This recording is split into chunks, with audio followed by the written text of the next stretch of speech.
Welcome to my review of the ePortfolio technology, Seesaw. This is one of my favorite applications and I use it quite often in my classroom. I have talked about it quite a bit in this course and I will be explaining why that is. When you first enter in, this is the opening page that I see. I'm logged in as a teacher and I have all of my activity icons right over here. So when you first open it up, the activities page shows up, and these are the activities that I have added for my class.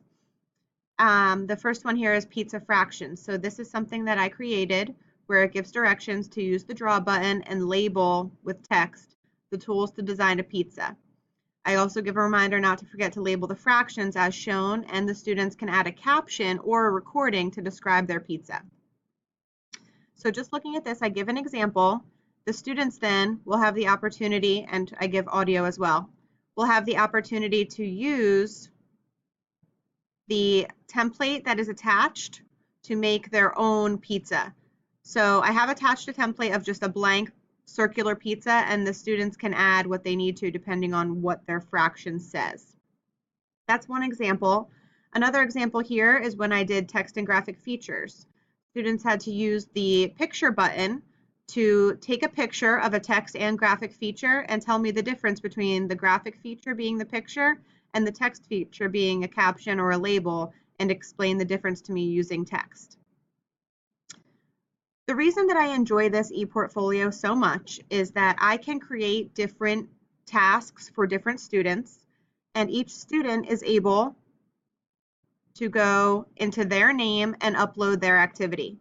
That way I can differentiate instruction with each student, and the other students have no idea what the other ones are doing, but they are all working on level at their own pace with their own skill set on each topic. Also, all of their items are kept in their personal ePortfolio. I'm able to see who has been handing in items late. For instance, Avery has only handed in 8 items while Ben has handed in 15, so that would be something I would have to look into. Though I do often ask students to hand things in as partners, so Avery's partner may be the one that is always handing things in online instead of Avery. When I need personal assignments from students, I ask them to each hand in their own. So when you go into the journal, you can see that I have 168 unapproved requests. And if I look at those, I can show you that some of them and a lot of them are comments and likes. This is actually one con that I see with Seesaw. It can be a little bit too socially interactive. So when I show you here that Wyatt McCann wanted to comment the first time I had to get a haircut. So to me, that doesn't seem much related to the play that they were performing, so I can choose to trash that comment. Next, Ellie wants to send me her area and perimeter grid. So I can see here that Ellie made her squares, but she's missing the correct numbers.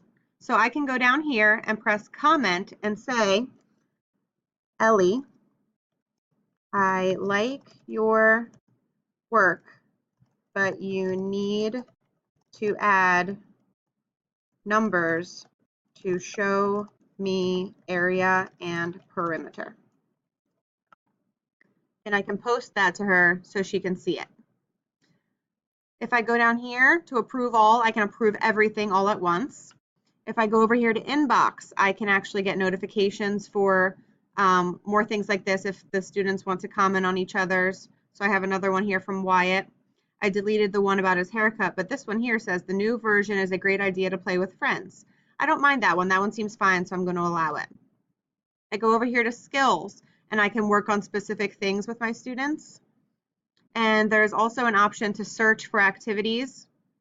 Down here, they have an activity library, which is beneficial as well if I don't have time to create something myself.